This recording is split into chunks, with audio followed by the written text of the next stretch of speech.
good because I'm accustomed to this isolation out in the woods here, and no one in my family has gotten sick or even infected with the virus, so I'm grateful for that. So life is good.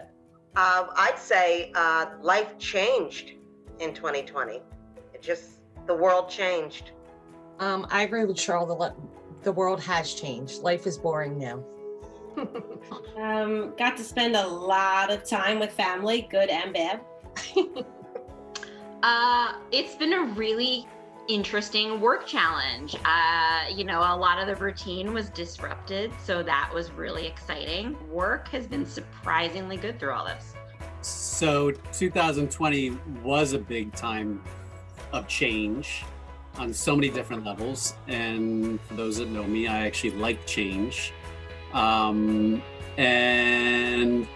I think it was a great time to grow in a lot of different ways unexpectedly when you're forced into situations that you never expect to happen. And on that basis, PACT changed and grew. And so we're really excited to introduce and welcome our two latest employees, Heidi Franklin and Chris Kantz. Hi, what's your first impression of PACT? Oh God, this would be so hard. That good, huh? Yeah. No, because I want to say so many things. Impressive. The way that they pivot to virtual platforms, the engagement with their members, staying consistent to the brand, and growing is very comforting that a small organization can still do so much during this time. Chris? I think it's great how we have been able to pivot so much virtually in such a small amount of time. And the business has pretty much moved to exclusively virtual and has not missed a beat from what I knew of it before working here. It's been awesome. Good morning, Philadelphia. It's that time again for PACT's Foundation Breakfast. PACT's 2021 Foundation Breakfast. And now, our co-hosts, Stephanie Humphrey and Dean Miller. Hey, good morning, good morning. Good morning, and welcome all. And good morning, Steph. How are you doing this morning? I am fantastic. How are you? I'm great. And it is so wonderful to have you back and engage in this program again this year. I'm so excited for it. Definitely happy to be here. Happy to showcase these wonderful organizations. It's a little early for me, I'm not going to lie, but I'll do anything for PACT. Well, listen, Steph, many of you out there know Steph, PACT board member, author, actor, tech guru, but you might not know that Steph is a master's trained engineer. And so, Steph, given the topic this morning, I'm really interested. How'd you get your start? How did you become interested in STEM?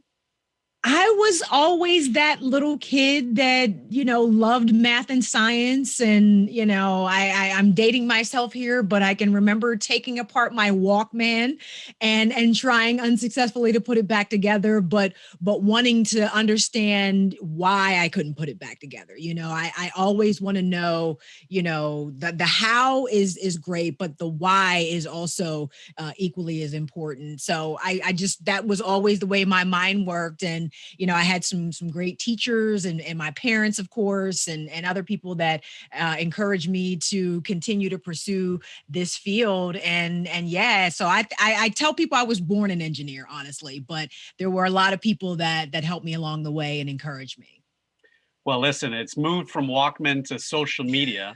One of the topics you like to write a lot about, but it's still tech, right? That's right. It's all still tech. And that's the thing, that I always want to help people understand, especially as it relates to social media. It's always going to be something, but at the end of the day, we're still human. So there is still that consideration to be had and that mindfulness and that intentionality to be had when you're interacting with the technology. Well, again, we're grateful to have you here this morning. And again, welcome to everyone. This is our PACT Foundation Breakfast. And as you know, it's a celebration of diversity, inclusion, access and equity in STEM education and entrepreneurship. And for the second year in a row, we're broadcasting the Foundation Breakfast remotely. And we are very, very thankful to all of you who are waking up with PACT virtually. And today, we're going to meet a few organizations, some you might know, others you might not, that are working to promote access and inclusion in the STEM talent pipeline. First, though, I'd like to start by thanking our sponsors. We couldn't do this without them and their support, and especially our title sponsor, EY. You're going to hear from them in just a little bit.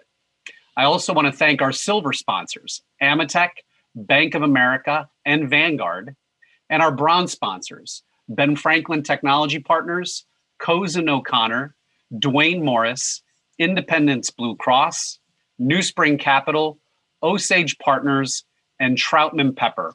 We're so grateful for all of you and all of your dedication to equity and access in STEM. Absolutely. Thank you to our partners and our sponsors. We could not do this without you.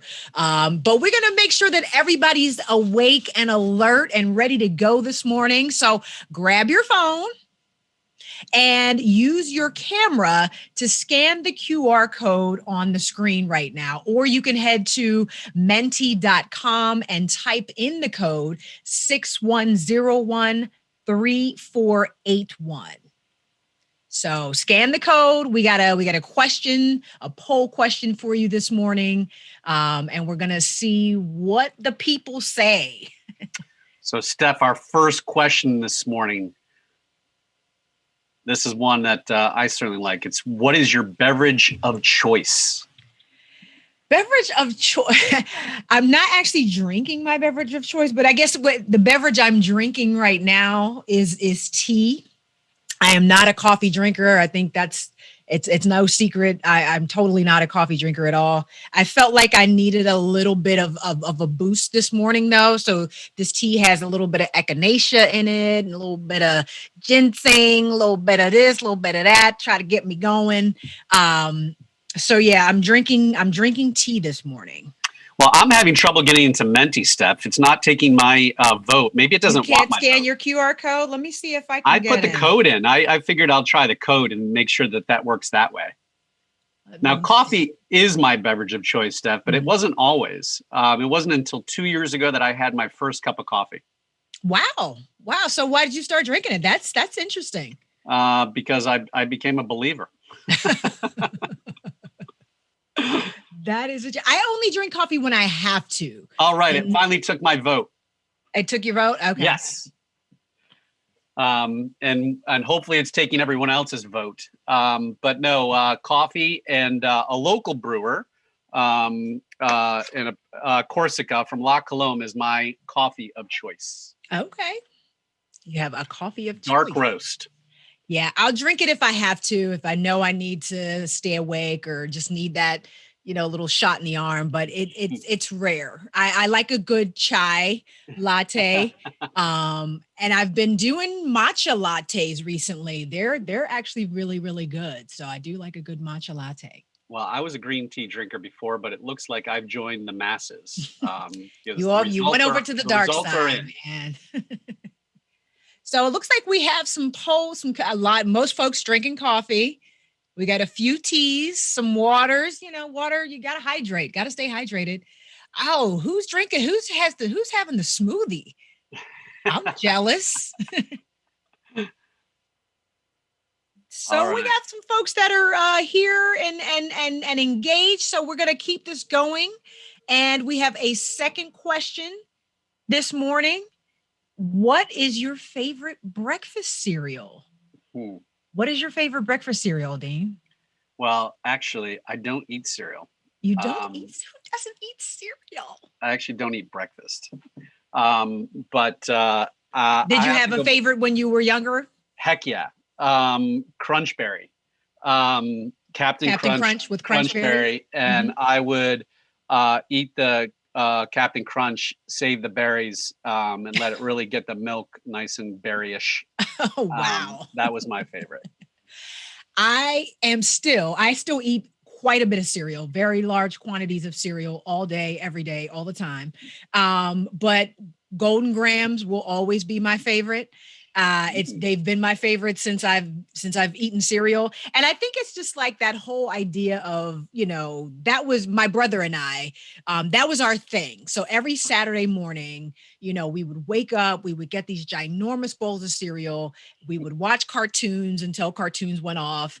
And then we had to do our chores for the day. But that idea of just sitting down with a bowl of cereal and cartoons, like I literally still do that to this day. I watch, Looney Tunes on HBO Max or Boomerang, and I still eat cereal. I love cereal. That's awesome. And you're not alone. You got some other fans. Fruity Pebbles, Honey Bunches of Oats, very good. A little too healthy, I think, maybe. I try to do a little healthy. I'll do the Special K with the red berries and Rice Krispies with no sugar or something like that. I try. That's fantastic. I do try. Well, listen, Steph, hopefully others are enjoying their breakfast cereal of choice. Definitely. Right now. It's one of the beauties of this program. You probably, if we were live, you would not be getting a bowl of cereal, but you can just eat whatever you want.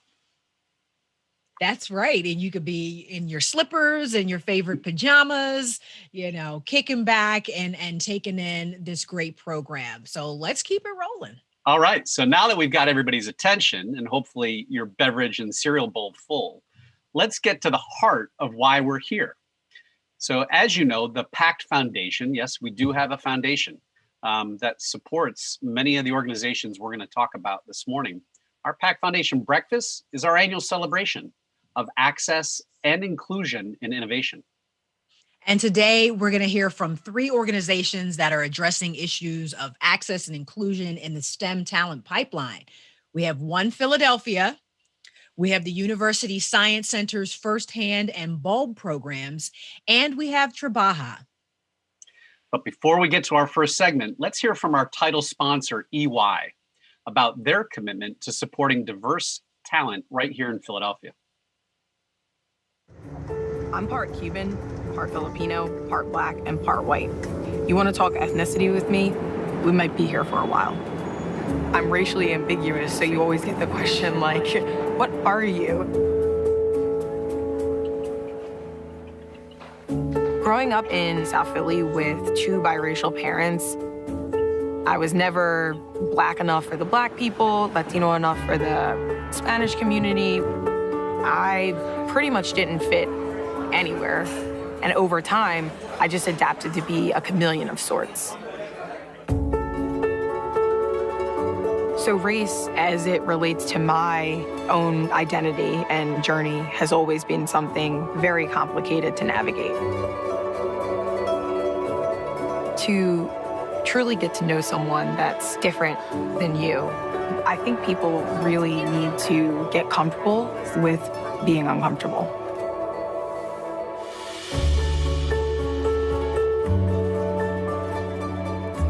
I'm really proud of the people I work with every day. Not a lot of people can say that.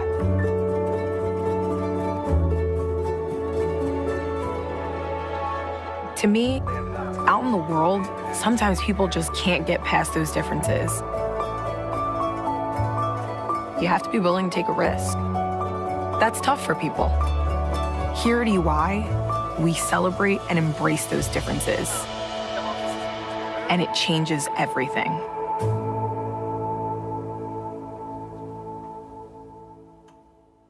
Okay, so lights, camera, action. Now back to you, Steph. Why is that so bad? Because some people aren't saying and. I can't get it. Yeah. I didn't want to say it was you, Dean. But And now back to you, Steph. Oh my God.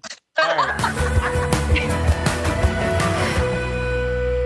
Okay, well, thank you to the PACT team for that well-coordinated intro. And thanks again to EY for their support of the PACT Foundation year after year. We literally could not do this without you. And we'd also like to call out a new program from EY that's currently in place right here in Philadelphia. It's the Entrepreneurs Access Network. EAN is an expansion of current EY programs that help entrepreneurs succeed, such as EY Entrepreneur of the Year. And its goal is to help Black and Latinx companies bridge the disparity gap and achieve new heights. Let's learn more about EY's EAN program. Hi, my name is Thompson. I'm a senior manager here at EY in the Philadelphia office. For over 30 years, EY has been developing our entrepreneur platform with programs such as Entrepreneur of the Year and Entrepreneur Winning Women. Building off those two great programs, we have decided to roll out another great program called Entrepreneur Access Network, or EAN. EAN is a 12-month program targeted for Black and Latinx entrepreneurs. The program includes a company assessment, a customized learning plan, as well as a dedicated relationship advisor whose primary focus is to align the needs of the entrepreneur with our extensive network we have here at EY. In addition, the entrepreneurs will also get support in digital transformation, upskilling their employees, developing their boards, and most importantly, expanding their professional network. I'm so excited for EAN and all it has to offer, and I cannot wait to see the impact it has on our community. Wow. So that sounds like a really, really amazing program. Thanks again to EY for that Entrepreneur Access Network. For more information on EAN, you can look for a link in the chat. And now we're going to go to Dean for the first segment of this morning's program. It's a conversation with Sylvester Mobley. He is a fellow PACT board member and the founder of Coded by Kids and One Philadelphia. And Sylvester's going to tell us a little bit more about One Philadelphia, which aims to connect funders, employers, schools, and community organizations together to build an equitable tech and innovation education system for Philadelphia residents. So someone truly, truly out here doing the work. Let's take a look at that conversation. I am here with PACT board member, as well as CEO of Coded by Kids, Sylvester Mobley. Good morning, Sylvester. Hey, good morning, Dean. Thanks for spending a little bit of time with us this morning. Thank you. I appreciate the time. Yeah. You are a busy man always, and certainly now with all you're doing with Coded by Kids, we'll get into that a little bit, but also One Philadelphia, the new initiative that you launched at the end of last year. Excited to talk about that. Yeah, so am I. So let's jump in. This is designed to be about a 10-minute conversation. We won't go into the great depths of history, but I first want to start off with Coded by Kids. Sylvester, give the audience a little sense of your path to Coded by Kids, like the short version of how you founded it, where it stands today, what you do. So the short version is simply, I was frustrated. I was working in tech, saw a ton of opportunity, but also saw two things. One, I saw diversity getting concentrated in the lowest paying jobs with the least opportunity for growth. And I saw people who looked like me not being able to access the opportunity in the highest paying jobs with the most opportunity for growth. So I wanted to find a way of addressing that. And that way ended up becoming Coded by Kids. And, with Coded by Kids, we exist. Our focus is on how do we prepare underrepresented young people to be leaders in the tech and innovation space. That is what our focus is. One thing I always call out when I talk about this is underrepresentation. Often there's questions about, do you serve kids that are underserved? Do you work with low-income kids? And my response is always, no, our focus is underrepresentation. We focus on underrepresentation because if you focus on income alone, you can miss the role that things like race and gender play in someone's outcomes. So we want to make sure that we're able to account for that and address the roots of inequity, not the results of inequity, which, poverty, I always say, poverty isn't the problem. Poverty is a result of the problem. So if you want to solve the problem, you have to get to the drivers of it. You pointed this out to me previously, and in particular called out the number of individuals who grew up middle class and Black who moved backwards from a socioeconomic perspective. Yeah, so it's actually it's more frightening than that. It's rich, So 41% of Black males who grew up rich will end up either lower middle class or poor in terms of their outcomes. So when you think about that, they're not ending up that way because they're poor. They're ending up that way because of the impact of racial inequity. So if you're not addressing racial inequity, you're actually not addressing what's creating the downward socioeconomic pressure on Black and brown people. Well, listen, you're doing just absolutely incredible work for everybody's benefit in the K through 12 plus segment to really both expose and educate underrepresented kids in Philadelphia to careers in tech, which is phenomenal. Thank you. Thank you. And anybody who wants to donate to you, they should know that you are a 501c3 and you certainly willingly and gladly accept their support to help you continue to grow that effort. We do not turn away money, Dean. Let's turn over to One Philadelphia. One Philadelphia is an initiative that struck me. And I remember 2 points many times being struck in conversations with you. I remember our first meeting at String Theory Schools where you used to have your office. I remember the first time you shared with me One Philadelphia. And it hit me particularly because of the collaborative approach and big thinking of what you're trying to do. Share with everyone what One Philadelphia is. So, Dean, you were at the event for the Philadelphia Award, and I'm bringing this up because I was watching the video for something that I had to do the other day, and I don't know if you remember, but I first introduced the concept of a One Philadelphia in my speech at the Philadelphia Award.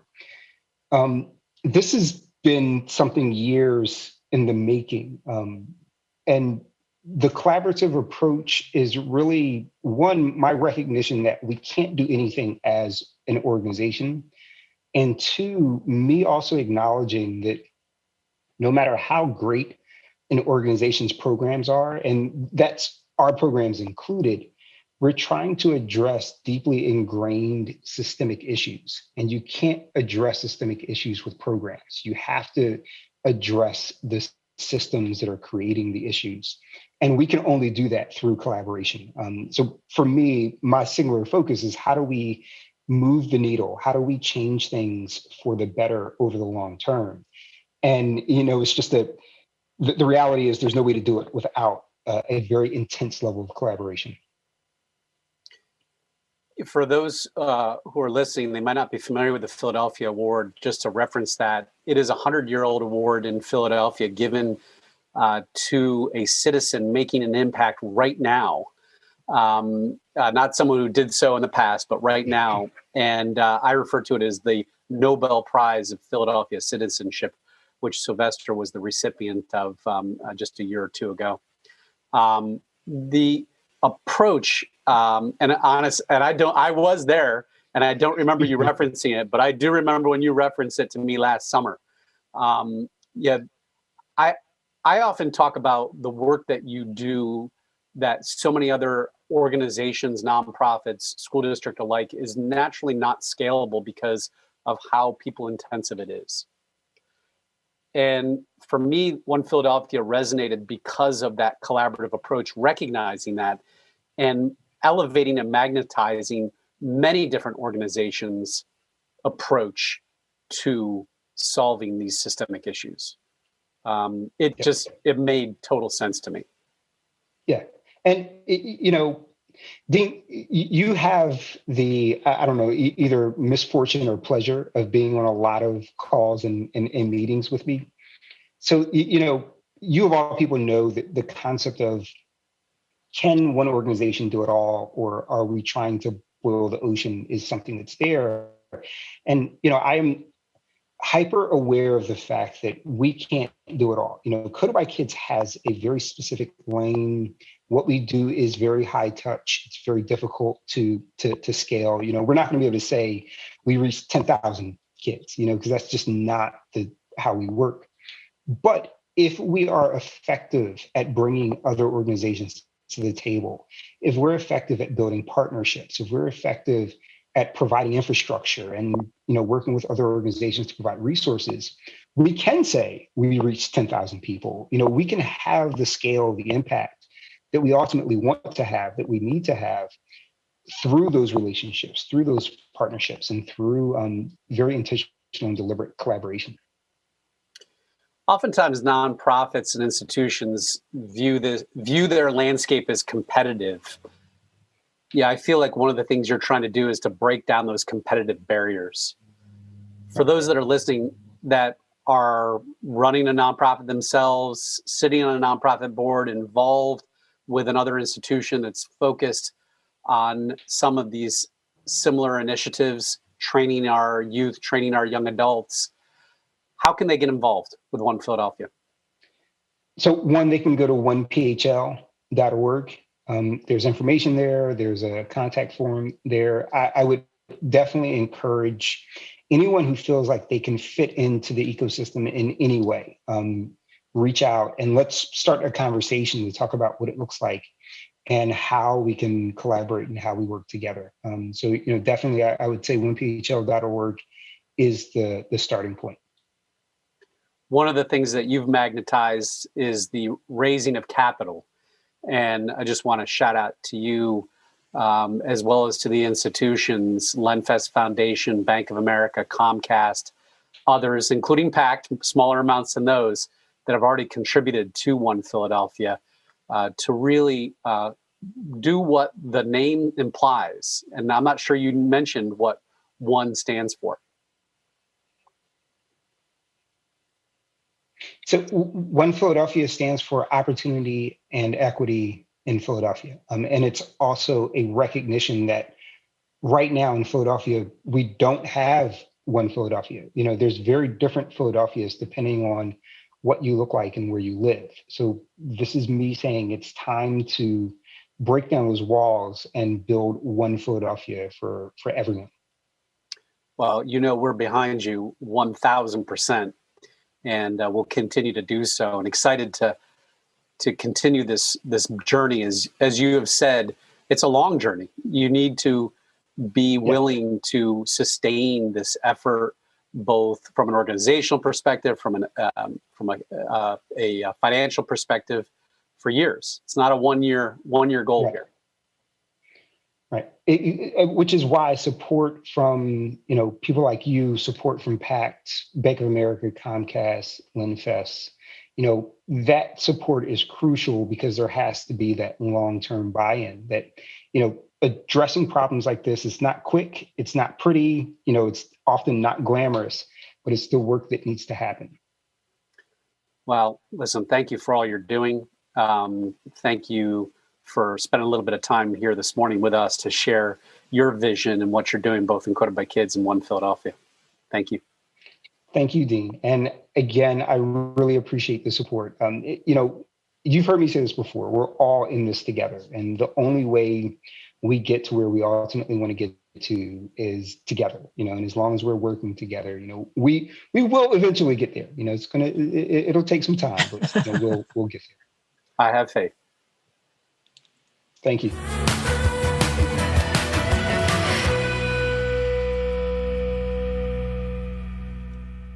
Steph, what an incredible conversation.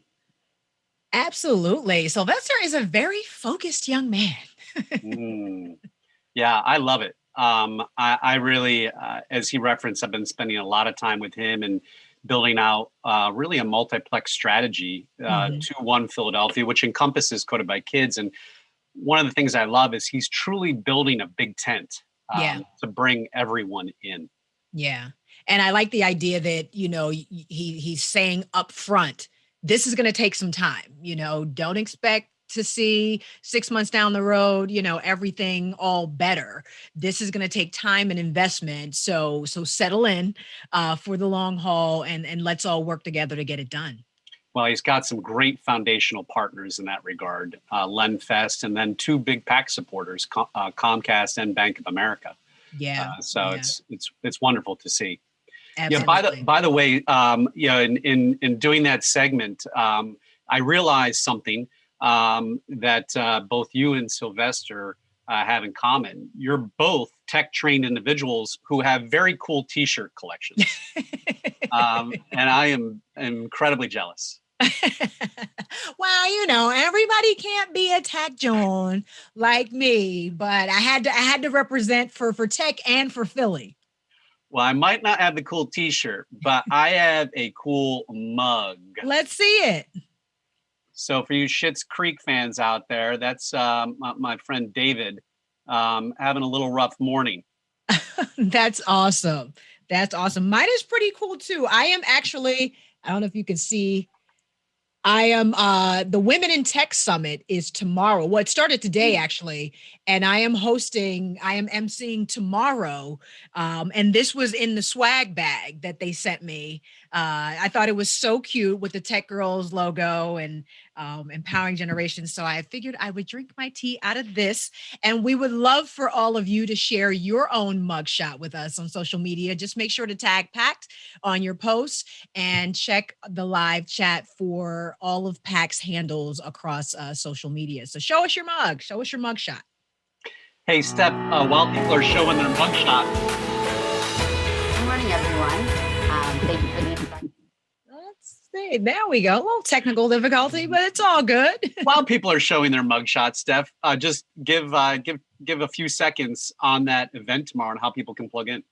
Yeah, the Women in Tech Summit is, I'm not sure what year they're in, but they've been doing it for a while because I know I spoke at it probably 3 or 4 years ago. But Gloria Bell and Tracy Wilson Rossman have been doing this summit for Women in Tech for quite some time. And they bring together women from all across the country to speak on different tech topics and just, have that community and build that community of support for each other and to further careers, to build businesses, to build startups, that whole thing. So womenintechsummit.com, I believe, is the website.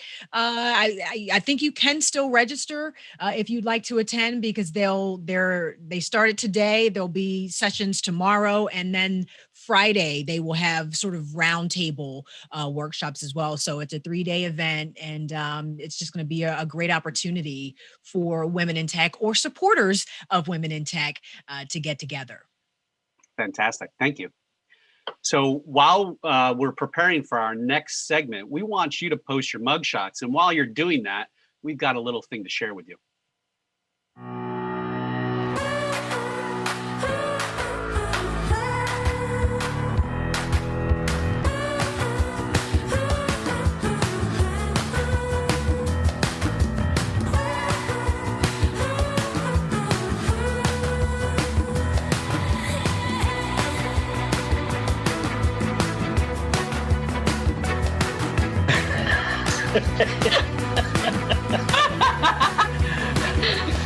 Welcome back, Dean and Stephanie. Love the mugs, love the mug. Real quick, before we get to our next video, I just want to re-give that Women in Tech URL because I got it wrong. It's womenintechsummit.net. So spell it all the way out, womenintechsummit.net. Perfect. So Steph, we're going to shift gears, and I'm really excited about this shift because we talk a lot about tech talent, and tech talent is really important, but oftentimes life sciences gets lost in that conversation. Yeah. And as you know, life sciences, lab-based technology is a really important aspect of the demand and the talent pipeline. Absolutely. And leading our next segment, we are going to watch a conversation with the University City Science Center. Please join us in welcoming Lori Gavrin, Head of Strategic Partnerships and Executive Director of Corporate Development at Tmunity Therapeutics. Good morning, everyone. Thank you for the introduction. I'm Lori Gavrin in Corporate Development at Tmunity, and I'm really happy to be here today with Phil and David. So today on this panel, we have Phil Brooks, who is the Director of STEM Workforce Partnerships at the University Science Center, and we have David Clayton, who's the Director of STEM Education at the University City Science Center. So today I just wanted to open the conversation, and maybe we'll start with David. Wanted to hear the origin story of the program. What led to the creation of Firsthand at the Science Center? What were you looking to accomplish? Those kinds of things. Sure. Thanks, Lori. I think the Science Center has been helping companies grow and scale for almost 60 years. And the Firsthand program grew out of prior work related to the maker movement and really trying to lower barriers of access to STEM education. And I think at our core, Firsthand is really built around the philosophy that you can't be what you can't see. And I think that's really important for early exposure to STEM and STEM careers. Is really critical for Philadelphia youth, especially in the middle grades. And our goal is really to inspire the next generation of scientists and entrepreneurs and prepare them for the economy of tomorrow. And Firsthand, we do this we work with school partners, both public, private, and charter, mainly in West Philadelphia, and we provide free multi-week STEM programs that really leverage the Science Center's network of mentors and scientists. That's great. Thanks, David. Phil, can you tell us a little bit about Bulb? Sure, absolutely. So the origin story for the BOLD program, or Building an Understanding of Lab Basics, really starts with an amazing gift from the Linfest Foundation. From there, we worked with a number of companies and organizations really to identify the needs in Philadelphia. So we worked with eConsult Solutions, we worked with West Philadelphia Skills Initiative, we worked with the CEO Council for Growth on a cell and gene therapy and connected health needs assessment. There were a ton of results from this needs assessment study. But one of the things that was vital for us was that we saw that there's going to be a critical need for talent on all education levels, PhD, masters, all the way down to high school level in the region in the next 3 to 5 years, even go as far to say, there's a critical need for talent right now. So in partnership with all these organizations and institutions, we really wanted to be able to provide individuals that already have workforce experience or that have been in the customer service industry or the retail industry with other skills that can be applicable to this amazing growing industry in the region. That's amazing. And so it's clear you have community impact at top of mind there. So I wanted to talk about what the future looks like. What does the roadmap for first year and Bulb look like for the next year and maybe beyond? So Phil, we'll go to you first. Sure. Yeah, we've had several growing pains. Everyone's going through the pandemic just like everyone else is. And I think part of the challenge, but part of the silver lining is really being able to hear feedback, not only from our participants, but from some of our companies that we work very closely with. So some companies have been able to provide mentors from us. Some companies have been able to provide selection committee members for us. One of the biggest goals for Bulb this year for 2021 is really focused on credentialing and being able to certify our participants in a way so when they go to their job interview, they can say, I am credentialed or I am certified in these specific skills, not only to, complement their work history, but really to push forward a thought process or at least a way of doing things that says, this person is legitimate. This person is going to have a return on investment for my company. I want to bring this person in, not just to check a box off of that diversity box. I want to get a person in from the neighborhood. No. This person is going to be extremely valuable, extremely vital to your company for the next however many years. So that's our major goal for sure. There's also other goals, but that's our primary one for 2021. That's great. Thanks. David. Yeah, I would say for Firsthand, really getting back to what we do best, and that's creating positive, enriching STEM experiences that connect Philadelphia youth to our Science Center ecosystem. And I think, again, like you can't be what you can't see. And I think the more we can do the exposure earlier, the more we have young people engaged in the STEM pipeline. And we're going to continue our work with mentors and our company partners. We, I think, have a unique opportunity where we're able to create industry relevant curriculum with our companies and partners from the Science Center, and then reconnecting with our school partners. We have a number of school partners who are on hiatus because of the pandemic, and then the current school partners we're working with, I think we're really looking to deepen those relationships and to be able to serve more students. And are there plans, both of these programs are the plans for growth post-COVID?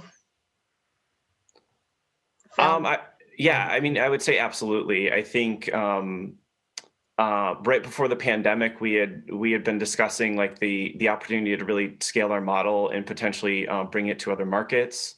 And I think that there's certainly a demand for this type of programming. And I think the Science Center is uniquely situated to be successful. We have so many wonderful companies in the life sciences and beyond, and so many great university and academic partners that we can engage with.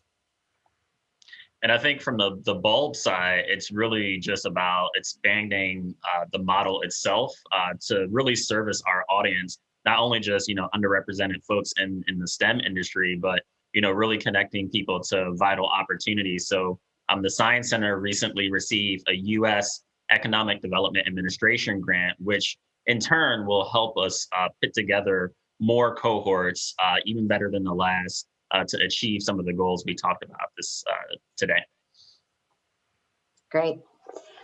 So a really important question, I think, is how can our audience support these programs? So David, we'll go to you first. I think, becoming a mentor, we have a series called Lunchtime Labs where we're really taking students into the behind the scenes of a company's lab. And I think really working with us, we want to create industry relevant, industry informed curriculum. And we do that by interfacing with our company partners. And then I would say paid internships. I think we need, on a very high level, we need more opportunities for paid internships, both for high school students and for adults in the city and in the region. I would have to echo everything David said. So paid internships, mentors.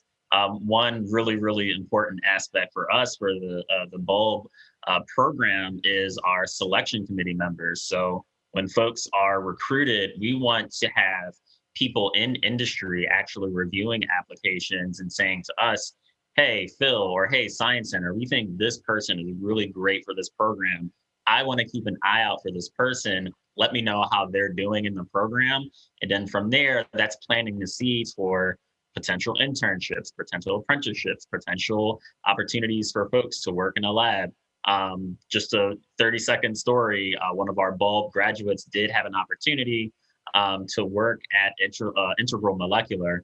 And that really came from just, a connection from an individual at Integral Molecular being a mentor, and that same mentor being a selection committee member. So he picked out her application, was assigned to her as a mentor, and brought her in as an intern during that time. So that was really, really amazing. We need more opportunities like that. No, that's a great example. Thank you. So thank you very much, David and Phil. It sounds like these programs and the Science Center really having great impact in our community. And so with that, I'd like to conclude this panel session and turn back to the PACT hosts. Thanks, Lori. Thank you. Welcome back, Dean Miller.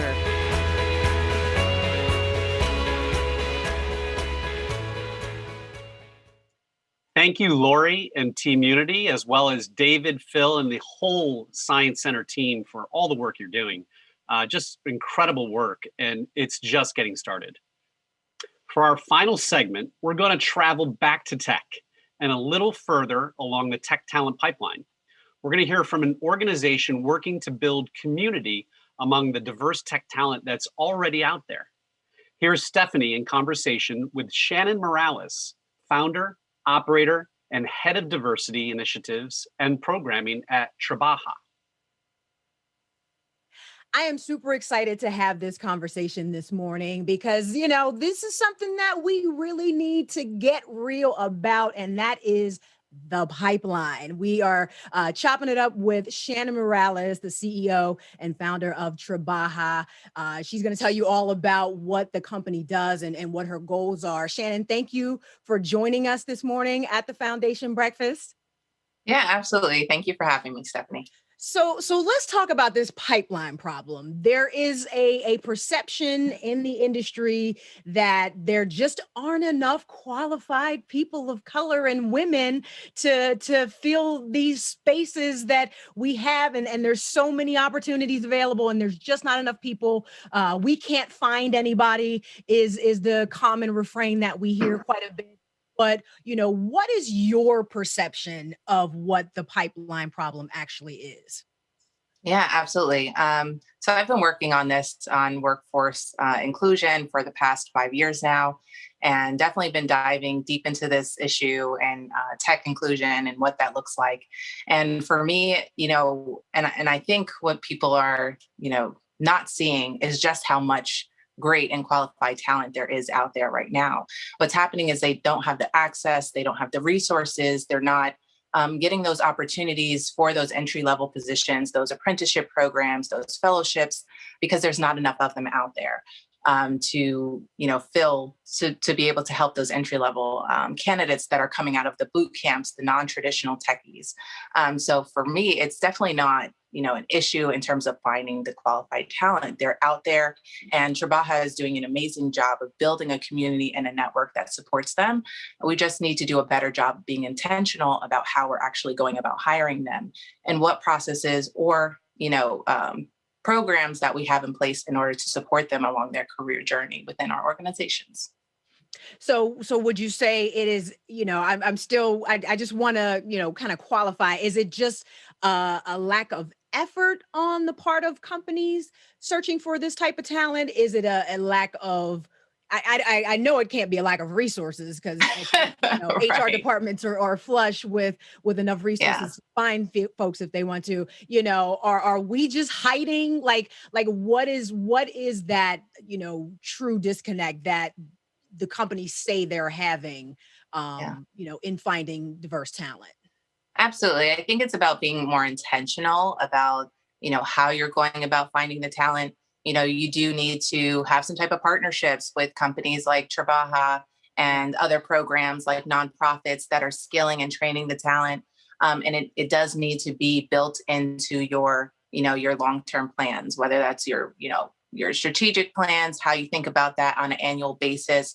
DE&I needs to be in there, how you go about recruiting and building these programs and being more intentional about doing the community outreach. So I do think that there needs to be more done in that area in terms of HR and how they're going about doing this and just doing more partnerships with companies that, this is our full-time job.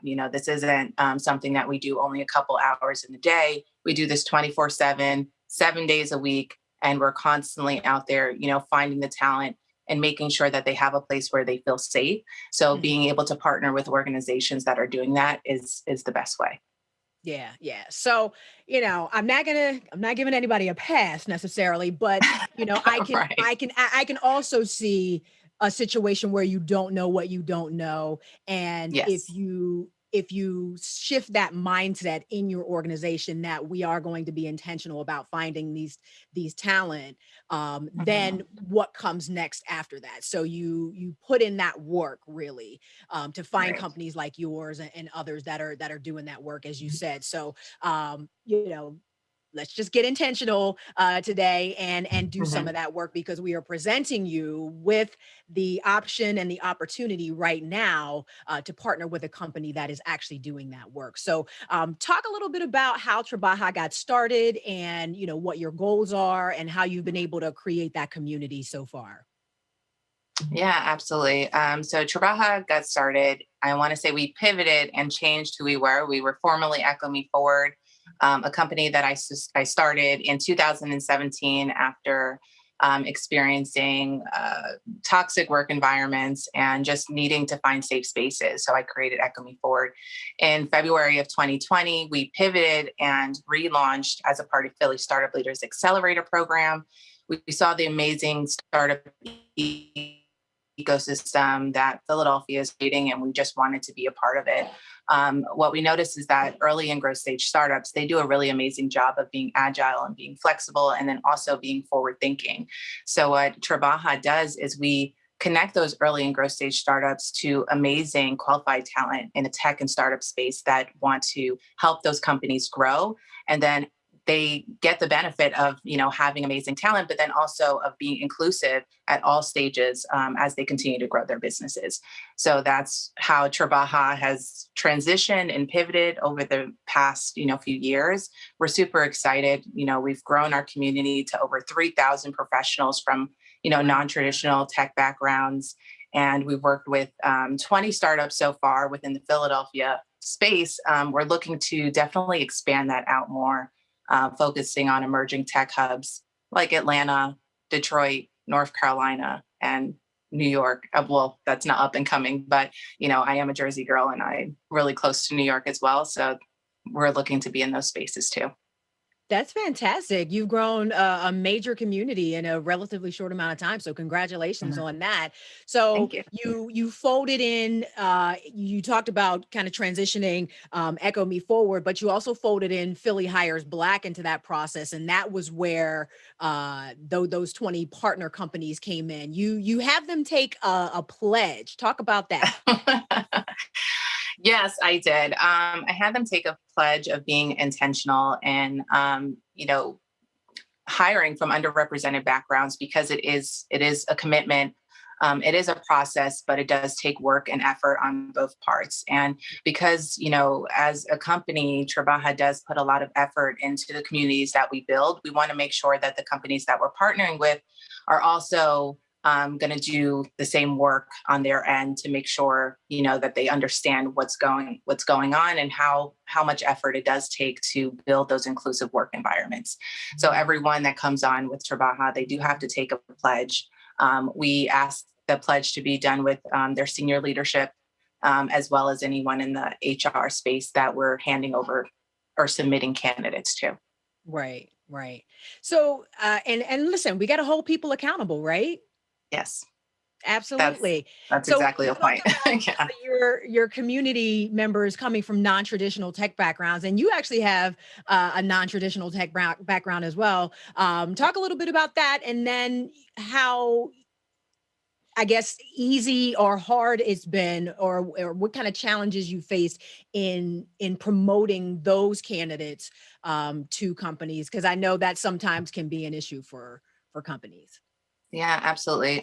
So Tribaja does a really amazing job of building support for non-traditional techies who are graduating from boot camps, as well as career changers and professionals who are graduating from different types of training programs. And I come from a non-traditional tech background. My background is actually in finance, but I decided to transition into tech because it was just a more, I felt like it had a lot of creativity and a place where I can continue to be innovative and grow. What I think happens when you're trying to be a career changer and transition, who you were before to who you're trying to be, people, they don't necessarily have enough story or enough background to determine whether or not you're going to be successful in this new industry.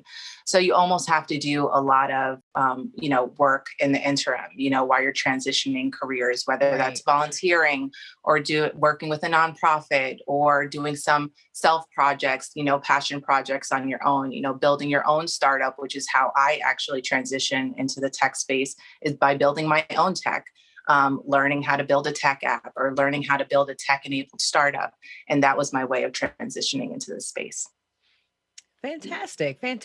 And you have a conference coming up. So talk about that, and then tell us what you'd want to say to any potential partner organizations or potential community members. Yeah, absolutely. So I'm super excited. We have Diversitech Summit coming up March 25th to the 27th. It's a 3-day virtual event and career fair dedicated to advancing job seekers from underrepresented backgrounds in the tech and startup space. You can get involved by, joining a recruiting session or being an exhibitor during our expo on the 27th day. And if you're a job seeker, honestly, the whole 3 days is for you, whether you're a career changer or you're just interested in the tech space and you just don't know how to start, join DiversiTech Summit. It's free for job seekers, and we look forward to having you. Fantastic. And then what is your final call to action for these companies that are listening that might be trying to decide whether or not Tribaja is an initiative and a partnership that they want to grow and start? Yeah, absolutely. I mean, we've been putting in the work. We definitely understand the space. This is who we are. We've been building equitable workplaces, and I understand what it's like to meet companies where they're at today. Trabaja is all about, meeting you where you're at and hopefully trying to get you to a place that's better in the future, and building inclusive workplaces where, professionals of color and underrepresented backgrounds feel like they have a safe space to grow and, develop in their career. So, join us, even if you're just getting started or just learning about us, come to DiversiTech Summit and see what we're all about. Fantastic. Fantastic. Shannon Morales, thank you so much for joining us this morning. We appreciate your insight. Anyone that is listening, DiversiTech Summit is coming up. So take advantage of this opportunity to, continue your DE&I efforts and partner with a company that has done the work and that can help you fill that pipeline gap that you might be seeing within your organization. My name is Stephanie Humphrey, and we invite you to enjoy the rest of the breakfast.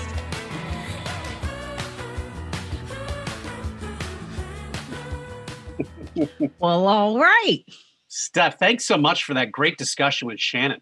It was a really great conversation, and I just love what this breakfast does is bring people, real and actionable resources to tackle some of these challenges that, we have in STEM and in tech with diversity. And remember, the DiversiTech Summit starts tomorrow, March 25th through the 27th. You can check out more information about it at tribaja.co, not com.co, tribaja.co. And Steph, I'm sure Shannon would accept some financial support as well from some of our viewers. I'm sure. So yeah, it's everybody we've highlighted today, I think, is a person or an organization that you can reach out to directly to start thinking about your diversity needs, to ask questions, to get data from. So, there is no excuse for anybody watching anyway, to still say that they were unaware or they can't find someone or anything like that, because all of us, PACT included, are doing that work. No doubt about it. And getting personally involved is one of the great opportunities we have as a community to come together. Absolutely. And that can be done in all of these programs, as we heard this morning. Firsthand at the Science Center, Coded by Kids, One Philadelphia, and certainly the DiversiTech Summit. Absolutely. So it's on you guys now, balls in your court. Lots of wonderful resources this morning, lots of wonderful conversations that were had. So a lot of information to take back to your organizations and come up with a game plan. And I think that is one of the takeaways that I got this morning as well, is that it's not enough to just have the desire to want to expand your DEI efforts. You have to have a game plan, a real legitimate, game plan. So I think these companies and PACT are all great resources to get that process started. Steph, we know that this work is so important in Philadelphia, nationally, globally. And I want to just provide a little context to why it's so important in Philadelphia. There was an article in the Wall Street Journal, some may have seen over the weekend, that talked about how employers are increasingly moving to more diverse communities to access diverse tech talent. Now, I'm going to show something here, if you can see it, and it has Philadelphia right in the middle. You see that right there? I see Philadelphia, yeah. Philadelphia's right in the middle. we need to be up at the top, and we don't need to be tan, we need to be orange, because that would indicate Philadelphia as one of the top diverse tech cities in America. And in that article, Atlanta was profiled. And Atlanta is a very fine community, but we want to grow ours. And one of the ways that we can do that, again, is by supporting many of the great programs and people that we've heard from this morning, but all of the initiatives that go on in our region. That's right. That's right. We got a little work to do, clearly. We do. So we've now reached the end of our program. And I want to just recognize and thank everybody for joining us on this second virtual foundation breakfast. I can almost assure you that we will be back in person in 2022. Prayers, prayers. But until then, we want to give a big thank you to our Foundation Breakfast Planning Committee. Again, many people have come together to put this program together this morning. Absolutely. And we also want to thank our sponsors once again, our silver sponsors, Amatech, Bank of America, and Vanguard. Our bronze sponsors, Ben Franklin Technology Partners, Cozen O'Connor, Dwayne Morris, Independence Blue Cross, New Spring Capital, Osage, and Troutman Pepper, and our title sponsor, EY. Please be sure to look out for the PACT calendar for upcoming virtual events. We have many planned through the end of this season, which goes to the end of June. And of course, we look forward to seeing you all in person in the near future. And Steph, I look forward to spending some time with you as well. Absolutely. The same goes for me. I can't wait until we can all just, get together and elbow bump or something again. So yeah, looking forward to it. And until then, we've got a few words for 2021 from the PACT team. Have a great morning. Have a great day. Optimistic. Anticipating. Hopeful. Persevere. Excitement. Recovered. Rebirth. Reconnecting. Is this a wrap? We should never be actresses. Let me just say, Danielle saying you're on mute and Kim thinking she was talking to her was the highlight of my day. That was amazing. On mute? That was so funny.